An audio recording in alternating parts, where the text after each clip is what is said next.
The views expressed on the Nova Society are those of the panelists and guests and do not necessarily reflect the views or opinions of the Phoenix Research Institute or any institution which any panel member is associated. Welcome back to the Nova Society, a space where dialogue deepens understanding and civic responsibility comes to life. I'm Dr. Mark Bound, joined by our regular panel, Dr. Scott Gershwer and Dr. Brooklyn Ann Weldon. Together, we'll unpack the stories that matter most, exploring the headlines, the history, and the big ideas shaping today's conversations. Let's dive in and hear what the panel has for us today. Tyler from Los Angeles, California. Tyler writes, I'm starting to hear a lot about Trump's bringing back the Monroe Doctrine as the new foreign policy of the U.S. I know. I should remember from history what this is, the Monroe Doctrine, but can you please refresh my memory? How would a policy from the early 19th century play out in the early 21st century? Is it even possible to adopt the Monroe Doctrine in today's geopolitical climate? I'd also like the panel's take on the charges being brought against Maduro. Do these seem legitimate? My answer to the last question, Tyler, is no. We will go over the Monroe Doctrine for you, yes, and how present American administration has corrupted it to its own ends. So, Mark Scott? Scott yesterday did the Monroe Doctrine. So really quick, it was basically the doctrine that says, hey, Europe, keep your hands off of North America. That's about it. I mean, and we won't bother you. You don't bother us.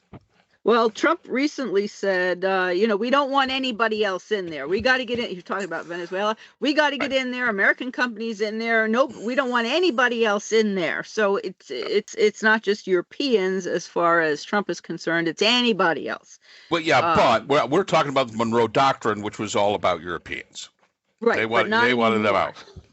Not anymore. Oh. Now the corruption or the twisting of that Monroe Doctrine to today, where it's apparently being called the Donroe Doctrine, I really don't want to call it, is that basically, at least Venezuela, as far as Venezuela is concerned, that the oil belongs to the United States, the land belonged to the United States, it all belonged to the United States before, and we should have had it before, and the Venezuelans stole it from us, and I'm still trying to figure out what land exactly Trump is talking about, because I was never aware that the United States owned any land in Venezuela. We might have had oil there that was nationalized and the infrastructure taken back by the Venezuelan government, but that's still Venezuela's land. So that I've yet to be clear on in meaning, and of course Trump has never described what he's talking about. All right, so please, Scott. Yes. Yeah. So it's Tyler from Los Angeles. Your history teachers are embarrassed, I'm sure. And by that I mean your middle school history teachers. I think I'm not really sure. Maybe they cover that again in like 11th grade. But here's the thing about the Monroe Doctrine. Okay. The Monroe Doctrine is to 1823. President Monroe is faced with the end of the Napoleonic Wars, basically, and European countries, including Spain, kind of getting back together and saying, hey, how can we help each other? And a bunch of them getting together, like Prussia and Great Britain, I guess, or well, no, I'll leave Great Britain out for the time being.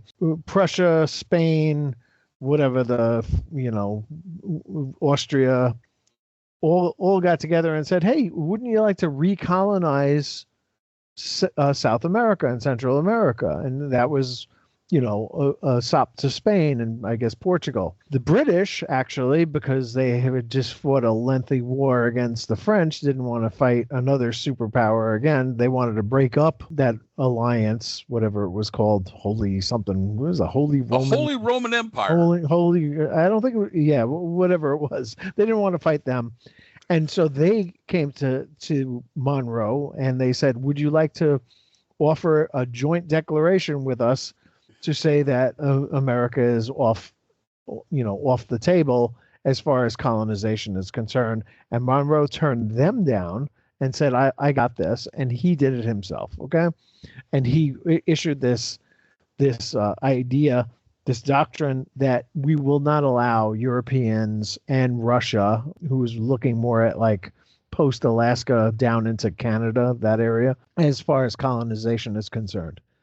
What it didn't say was that we own those countries. This is where the State Department seems to get it wrong. And I think the State Department actually tweeted out today, this is our hemisphere with our, O-U-R, in capital letters. This is not our hemisphere. It does not belong to the United States. We are not colonizers ourselves. The whole point was to allow people the right to their own countries and their own self-determination. These countries are sovereign nations whose borders need to be respected. I don't know how Trump and I certainly don't know how Marco Rubio could mistake that Monroe Doctrine for permission for the United States to colonize any country in the Western Hemisphere that we feel like, but it does not, and it cannot, and it will never, and it should not do that. And so it's a complete twisting of the Monroe Doctrine, and it makes, it's illegitimate, and it goes against the UN Charter, which demands, sovereignty. And, it's just the fact that Trump wants to allow Russia to take over its neighbor, Ukraine, and possibly the Baltic states and possibly Poland is, signals to us, I think, that he doesn't care about the world order that has served us, the United States, so well, because he never got it. He just never understood it. Remember the meeting that he had in the Pentagon in the tank when Rex Tillerson called him a fucking moron, because he just didn't understand that this is our benefit, not our cost, and that the world order being what it was and trade being what it has made the United States a superpower. Now, I will grant you, we enforce this with the threat of nuclear war. We are not, our hands have never been clean and never will be. I know at least Mark and I are realists when it comes to foreign policy. Brooke, I don't know if you're more idealistic than we are, or whether you think that every sovereign nation is out for itself and nobody else and will do whatever it needs to do in its best interests. Okay. We've seen that time and time again with Israel, with every country in the world, basically. And so realism dictates that we demand that countries respect each other. I mean, the whole idea of the soft southern border as being like a point of invasion, we all agree on. We need a country without borders is not a country. You have to have borders. You have to be able to say, stop, this is our country. If you want to come in here, you need our permission. It needs to benefit us in some way. Nobody disagrees with that. And so I don't think this is a good use of the Monroe Doctrine to claim that we have the right to march into Venezuela whenever we want, kidnap their leaders, bring them to New York to trial just because a New York court has indicted them. I mean, a New York court indicting somebody? Who ever heard of such a thing? A grand jury in New York indicting somebody. And the SDNY is very, very good at what they do. Full disclosure, my brother was a U.S. attorney, assistant U.S. attorney in the Southern District of New York. I have great respect for Southern District of New York, do great work. And I'm sure that Maduro is guilty of everything that they're saying he's guilty of. I have no doubt about that in my mind. He is a horrible human being. And if they had left him dead on the ground in Venezuela, I couldn't have cared less. But it is not what we generally do in the world today. And this is a very unusual, and I'll use the word again, destabilizing thing that we've done that creates a permission structure for other people to do the same, other countries to do the same thing. And, if Russia wants to go in and kidnap the head of Poland and drag him back to Moscow, I guess we can't really say you're not allowed to do that. And they say, well, we've got fantastic charges against him as being a warmonger and a machine gunner or drug dealer or whatever the hell you want to say about them, right? and you can find a grand jury to indict them for that, but that's not what this, that is not the way that nations are supposed to comport themselves in this century and in the latter half of the last century. Scott makes a very good point. There's really not much more to add to that. I think the thing to remember is that the thing that makes the Monroe Doctrine not work very well today is because the geopolitical landscape of 1823 was quite a bit different. Instead of, the basic nation states we still had a lot of kingdoms. We still had a lot of regional colonialism that existed. That doesn't exist as much today. So the Monroe Doctrine was a great doctrine for the time that it was enacted. It does not really apply to the United States. And Scott's correct. Monroe never said this is all ours. You stay out. Just, that's not what the Monroe Doctrine talked about. What it basically said was just leave here alone. All these worlds are yours except Europa. Do not land there. From 2010, A Space Odyssey. You can get all the rest of the moons of Jupiter you could have, just not Europa. And that was basically what the Monroe Doctrine was at that period of time. And I found it very interesting that Putin said this was barbaric of the United States. Wait a minute. Wait a minute. Aren't you in Ukraine? Yeah. And now all of a sudden, come on. It's like Claude Rains in Casablanca walking in and go, there's gambling going on here. yeah, no kidding. That's the pot called the kettle black. Come on. Yeah, but Putin came out, oh yeah, this is a terrible thing.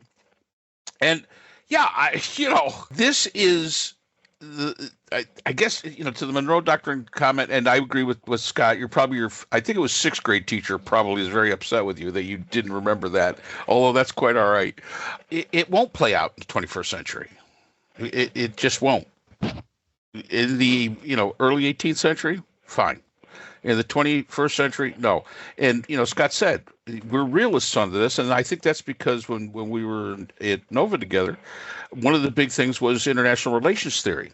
And one of the first tenets of international relations theory is the number one objective of the state is to survive, and that it will act in its own best interests. Screw everybody else. We both teach a course in global ethics at the university that we're at.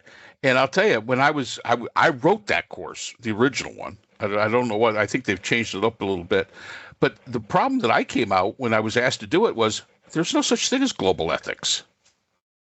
There really is no such thing, because what's ethical to the Russians and what's ethical to the Americans and what's ethical to the British can be totally different things as it relates to their needs. So global ethics goes out the window because we are still in the nation state stage of civilization development. Will we move beyond that? And I do believe in my heart that we will. And I know somebody's going to write me in and say, oh, you're a globalist, one government. If you look at the way the progression of society has always been, we always move to larger and larger social constructs. We went from the family to the village to the city, a county or region, to a kingdom, to nation states. We've always done that. And I think the EU, when it got together, they maintained their sovereignty, but they saw the benefits of coming together, having one government for the EU. Now, the British didn't like it very much, but I'll tell you right now, the British are pretty much kicking themselves in the ass for leaving. That was a self-inflicted wound itself. So, yeah, I don't see it as legitimate right now to talk about the Donnie-O doctrine or whatever they're talking about. That is something totally different than the Monroe Doctrine. He could try to frame it that way, but it's just not. No, sorry. Wrong answer, Hans. Move on to the next. We have a question from John, who lives in Mount Vernon, Virginia.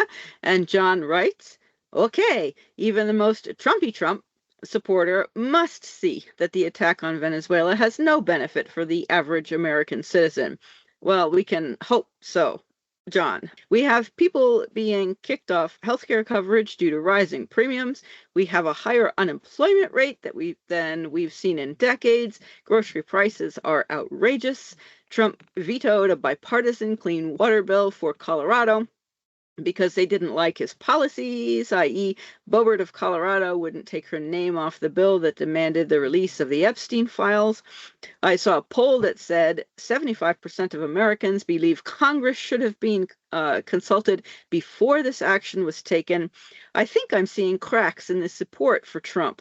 Now that he has taken these legally questionable actions, what, if anything, can anyone, including Congress, do? That is an excellent question, considering that Trump has immunity. So, before I'm wondering about the 75% number here. I haven't seen a poll today, but over the weekend, it looked to me like 52% of Republicans support Trump's action in Venezuela, and I happen to know a lot of people who would fall in that 52%. And I think part of that is Maduro is a horrible person. There's no doubt about that. I don't think anybody on any side of this conversation supports Maduro. He lost the election. Like, this isn't even a matter of, the old sort of gunboat diplomacy where people do what we want them to do. He ran in an election, lost it, and then refused to leave. I'm not sure where he got the idea to do that, but it might have been Donald Trump, and he's just a lot better at it than Trump is. But Trump certainly tried to do that and failed. Maduro has been successful. I think that probably has something to do with the military there. But I also think that as time goes on, we will see that number drop. Like, I do think that more Americans will come out against this as time goes on than are for it. And the reason that I say that first is because no leader should use the military in this way. And putting soldiers in harm's way for oil is way too Trumpy even for Republicans. The military is not supposed to be a pawn in a game. And, those people who went out there immediately and said, this is about justice for the Venezuelan people. Sorry, that's bullshit. Those people who went out there and said, this is about drugs. We have to stop them from sending fentanyl here or cocaine. There's not been in my lifetime a bigger user of cocaine than Trump, but whatever. The idea there is that this was about oil. No matter what you want to say, and we've seen one person after another, Tom Cotton yesterday, the senator and the head of the Committee on Intelligence. We've seen Rubio, the Secretary of State, and everything else get up and say that there are all these reasons to do this. The bottom line is that it's about oil, and U.S. troops should not be put in harm's way to secure oil. I know it's happened in the past. I know that it's a big reason that we fought a whole bunch of different wars, but this is not something that should happen. If, and again, I'm not endorsing Maduro. I think that he should stand trial in Venezuela instead of New York. I think that he'll probably be found guilty in New York, but I think it would have more meaning if he was tried by the Venezuelan people and hanged like Saddam Hussein was by them. But this isn't really about all that. This is really about the U.S. Constitution. And when you ask what we can do about it, that's the question that I think really needs to be answered. I don't have an answer for it. But the U.S. Constitution says that you do these things only with the permission of Congress, that Congress has the right to declare war on somebody else, and that we don't have that right. And if you look at the countries that supported Maduro, it is China, Cuba, Iran, Russia, Syria, and Turkey versus the U.S., Canada, most of Western Europe supporting Guaido and then Gonzalez as the actual president, which needs to happen. What we're going to do about it, I'm not 100% sure, but I'll tell you this. It started with that goddamn Sharpie. Or maybe it started with the claiming that the inauguration was the biggest inauguration ever. You let somebody start telling you small lies and you find yourself nodding because you're willing to go along with it because it really doesn't matter, right? Like where the hurricane was going really didn't matter. The hurricane was going to go where it went. Trump was wrong. He couldn't admit that he's wrong. He's got narcissistic personality disorder. He was wrong. And he took the map and he drew with a Sharpie where he had claimed previously the hurricane was going to go, even though it wasn't, and it didn't. And at that point, you have to say, no, sir, that is not where the hurricane was predicted to go. You are wrong. Admit you're wrong and let's move on. But once you find yourself nodding, the next lie is just around the corner. And it's going to be a bigger lie than that lie. And the next lie from there is going to be bigger until you can't stop the lying, and you can't nod, but you can go, well, I mean, we can interpret the remarks in such and such a way as that I don't think he really meant that he won the election, just that the popular election was up for grabs. Maybe he lost the electoral. Whatever it is that you want to say, however you want to couch this, you are allowing a liar to lie, and he's going to lie to you some more. And the lies are going to keep getting bigger and bigger. And now here we are. We have invaded another country, kidnapped their leader, and brought him here for the purpose of having him sign a piece of paper that says that Paul Singer can buy Citgo oil, which he outbid other auctioneers for and won the right to buy. And a U.S. court a week ago in December said, yes, Citgo has been bought by Amber Energy. When can they take possession? And Maduro said, no, it belongs to the Venezuelan people. It's part of our nationalized oil company infrastructure. That's all this is about. There's no benefit to the Venezuelan people. There's no benefit to the American people. Hey, folks, when you are out there and you hear the Republicans lie and say that the Keystone pipeline was our oil and the Democrats stopped the Keystone oil pipeline from coming through the United States to get to the Gulf Coast, that was also a lie. That was Canadian oil, and it was earmarked for China, not the United States. And the Venezuelan oil and the tar sands oil in Alberta are very, very similar in that it resembles asphalt more than it does what we think of as oil. And it needs to be refined, and China has those refineries. And so they are the biggest customer of Venezuela. They were the biggest customer of Canada, second biggest customer, I think we were first, of Canadian oil, tar sands oil. That's all that this is about. And U.S. troops should not be put in harm's way or used in this way for oil. And to me, that's the bottom line. And Congress needs to take some kind of action.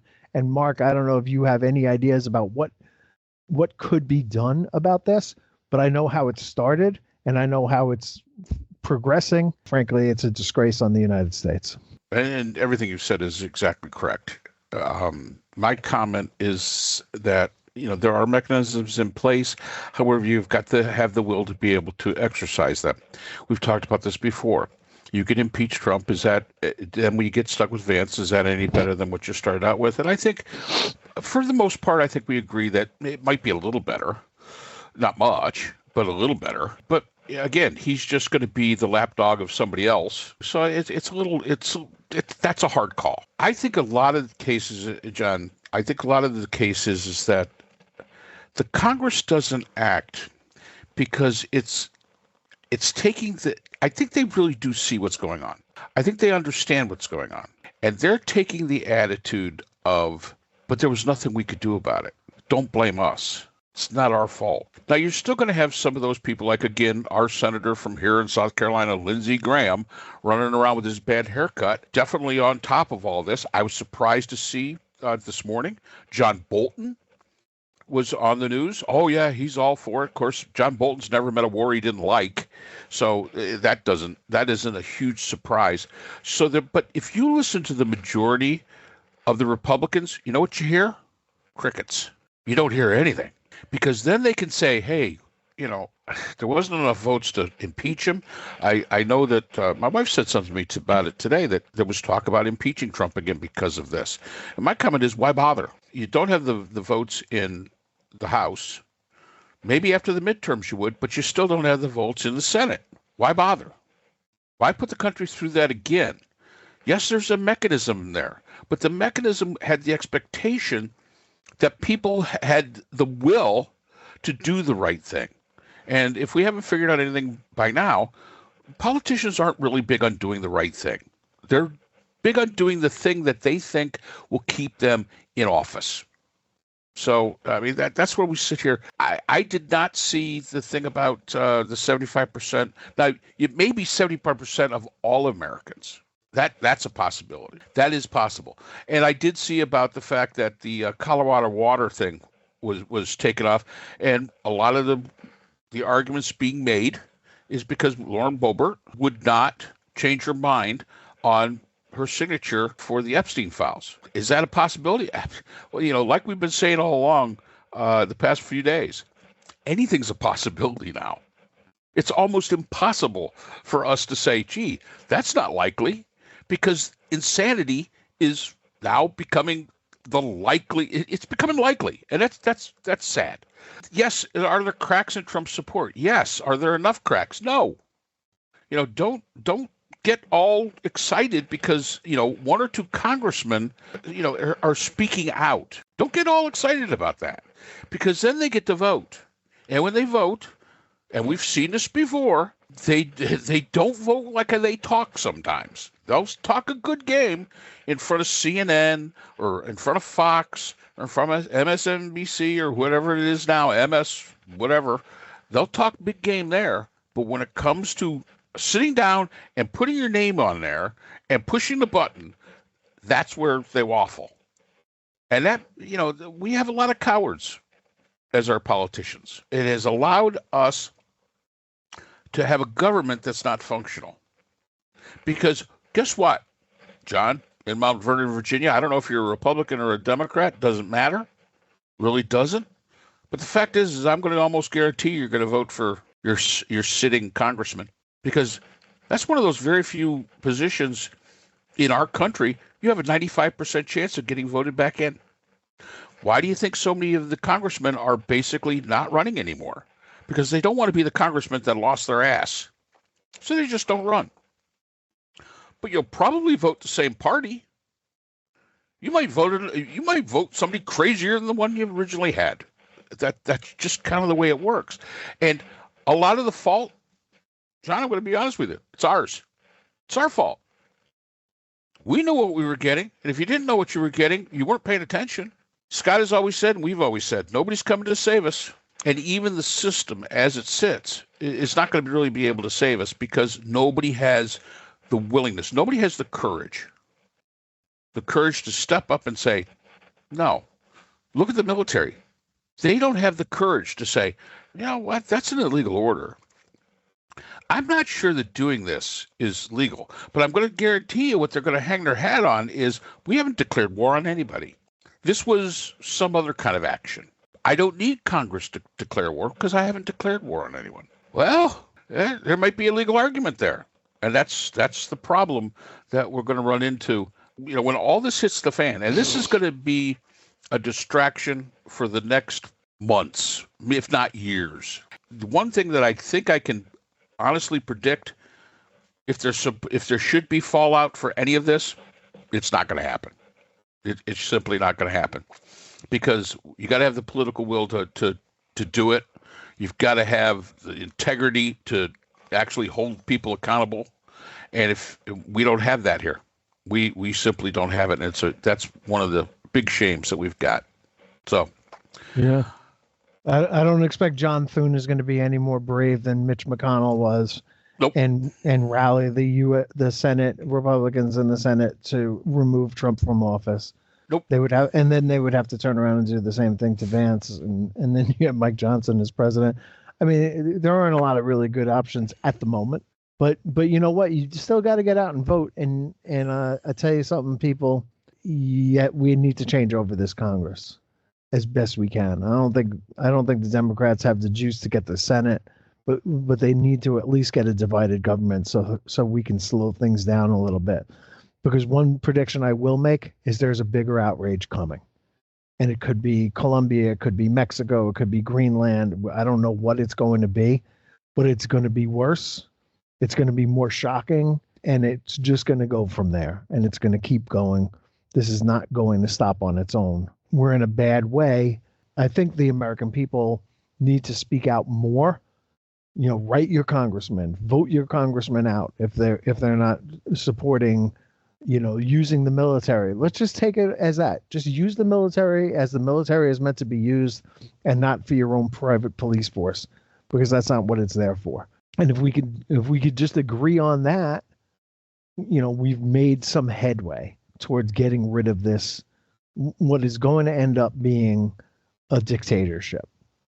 What is going to end up being authoritarianism. And if you know, I know that Brooke doesn't feel that he's going to go away in 2028. If he's still alive, I don't know if he will. Well, okay. I really don't know if he will, to be honest. I don't see him giving up power. If he doesn't, or let's say if he does, let's give him a little credit. Let's say he does. Okay. The last 2 years of his presidency are going to be even worse, because there's nothing stopping him from doing anything. And just like Scott said, we've allowed him to tell the lies. We've allowed him, they've placated him. They have stood behind him even when they knew, when he'd look at a wall and say, oh, that wall is white, that wall is black. And okay, yeah, they nodded their heads. And that's the situation that we are currently in right now. And unless somebody comes up and shows some gumption from the Republican Party, and it really does have to come from the Republicans. They have to. I agree. It has to be the Republicans. And the more I look at some of these, I don't know, the press conferences are all cabinet meetings, and oh, you're just the most wonderful leader and the greatest. And if it weren't for your leadership, this and that, and all this brown nosing, and that makes it worse. Everything. Just all the complicity, the adulation and the adoration, and as you say, allowing him, Trump, over years to get away with lie after lie after lie. And I agree with Scott. And I don't know if it has to be just Colombia or Mexico or Cuba or Greenland. It could be more than one. Well, I know we haven't even finished 1 year of this. We have three more years to go of this. South Park got it right when they showed Pam Bondi with. Yeah. If you haven't seen it, please check it out. All right, let's talk about something decent. We got one more. This is a fun one. So we have a question from Mike, who lives in Decatur, Georgia. And Mike writes, I know you'll be talking a lot about the recent events in Venezuela. I wanted to bring up a more positive story that we don't see much in the mainstream media, but is a massive story on local news. The Buddhist monks walk for peace. I don't know if the panel is aware, but 20-some venerable monks from Texas are walking from Texas to Washington, D.C. to promote mindfulness, peace, and harmony. Communities are all coming out to welcome these monks. Police departments are providing escorts. People are donating food and shelter to help these monks on their journey. They even have a rescue dog traveling with them.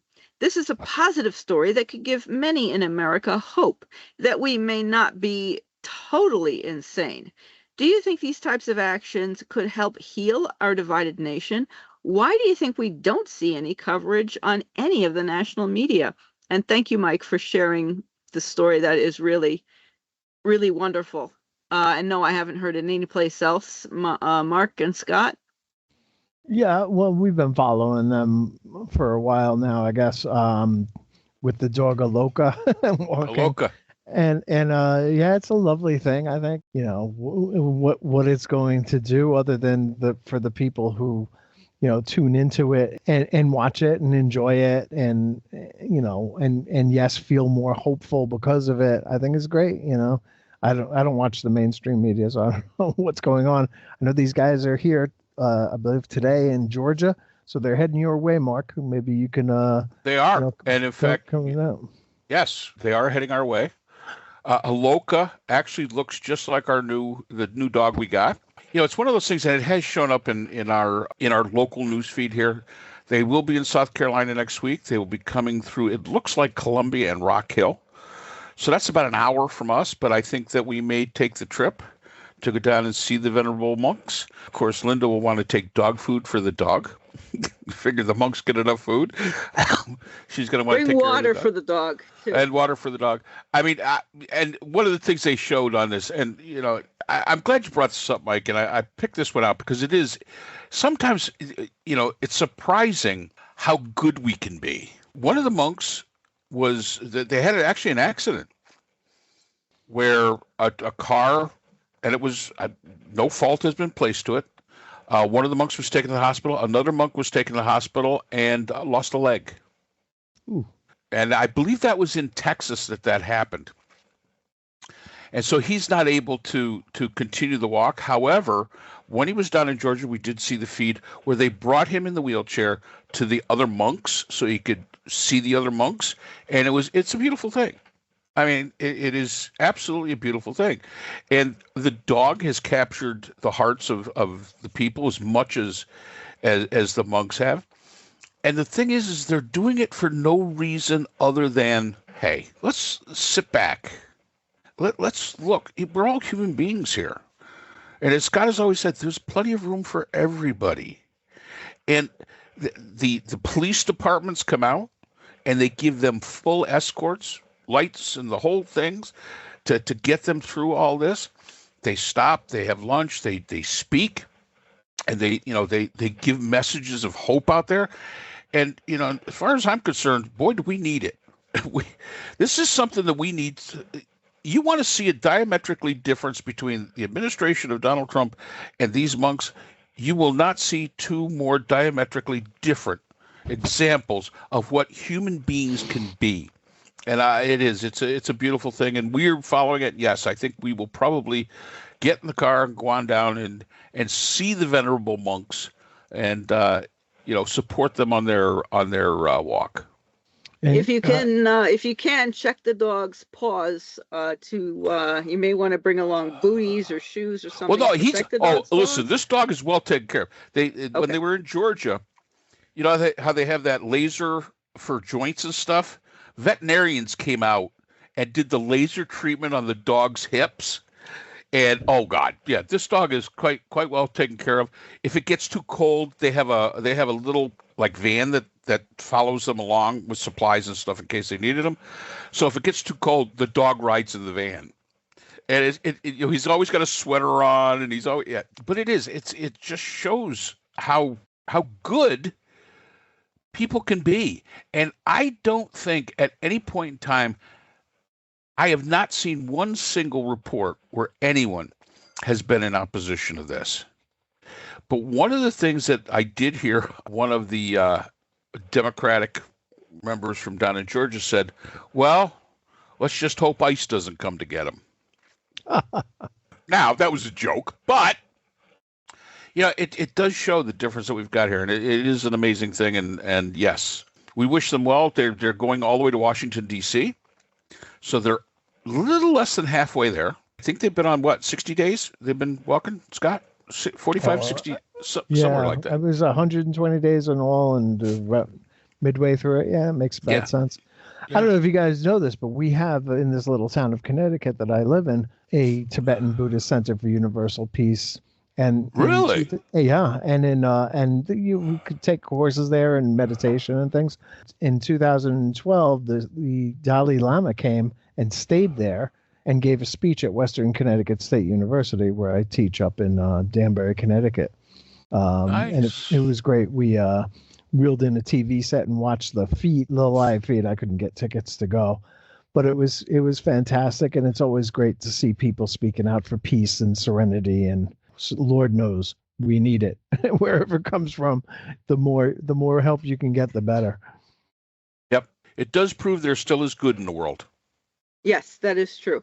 Rochester, New York also has a large Buddhist center. My aunt used to go at one point in time. I've never been. So what is the plan when the venerable monks reach Washington, D.C.? Or No idea. No one knows? Okay. Yeah. And how are they planning on getting back? I don't know. Well, Probably probably not walking. Probably not walking, unless they really want to. Because they've gained, there's some towns, and like you're in Decatur, Georgia. They went through Decatur, right through the center of Decatur. Now, I don't watch mainstream media really, other than sports. So I don't know that this is not getting covered, or I would think that a local media would want to say, "Hey, come on out and greet them and bring them a bottle of water or something like that." Right. But as far as the national media is concerned, I guess other stories take precedent.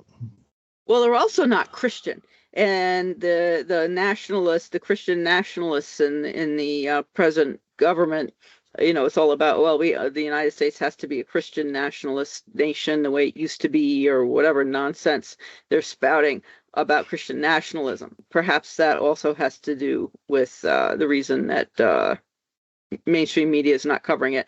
Plus now CBS, what is it? CBS, other companies are now owned by people who are loyal to Trump. So we're not going to see a lot of independence, perhaps, that we normally would see. I'm surprised that Democracy Now! Hasn't covered them. Well, actually, no. I have, when I got this, I actually went looking. And no, CNN, none of the big media, but mostly because it's not sensationalism. Yeah. I mean, that's all there is to it. It's not sensational enough. But local news is covering it. They went through Decatur, where Mike lives. There's been small towns where they've had 5,000-6,000 people lining the route, and it gives you hope. So yeah, we probably need a little bit more of this.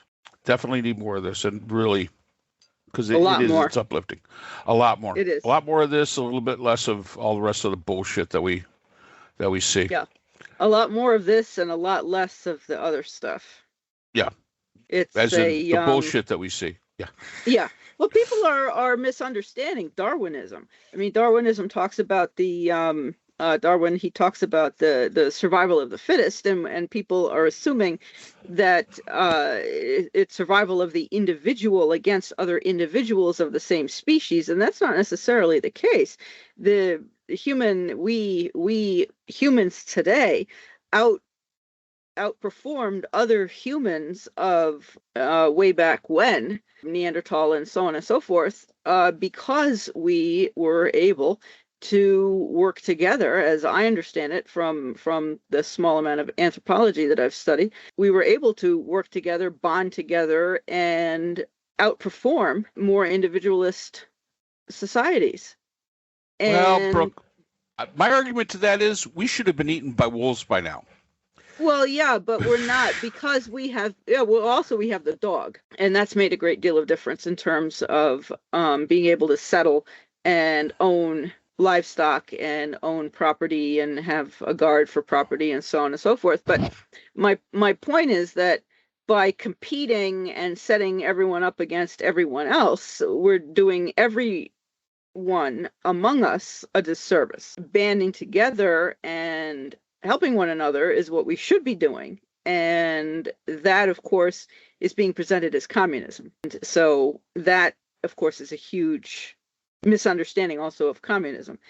So we are destroying ourselves from within, which is, of course, the projection of what Trump is saying, that if he weren't president, this would have happened and we wouldn't have a country anymore, and et cetera, et cetera, et cetera.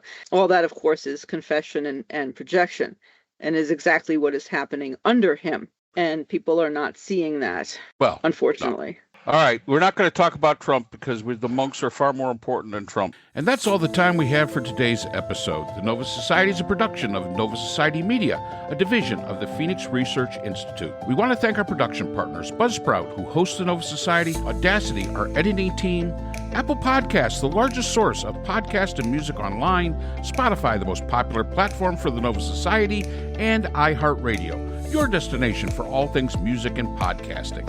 The Nova Society is available on all of these and other quality platforms listed in our description. And most importantly, we want to thank you, our listeners. Without your support, the Nova Society could not be possible. If you haven't already, please consider subscribing on the platform of your choice. It's easy, it's free, and helps our channel grow. For questions or comments, you can reach us at nova.society.podcast@gmail.com. So on behalf of Dr. Brooklyn Ann Weldon, Dr. Scott Gershworth, and all of our production partners here at the Nova Society, I'm Dr. Mark Bound. Remember, the true power of society is knowledge. Thank you for listening, and we hope to see you again next time. Hi, everyone. This is JJ, the co-founder of Good Pods. If you haven't heard of it yet, Good Pods is like Goodreads or Instagram, but for podcasts. It's new, it's social, it's different, and it's growing really fast. There are more than 2 million podcasts, and we know that it is impossible to figure out what to listen to. On Good Pods, you follow your friends and podcasters to see what they like. That is the #1 way to discover new shows and episodes. You can find Good Pods on the web or download the app. Happy listening!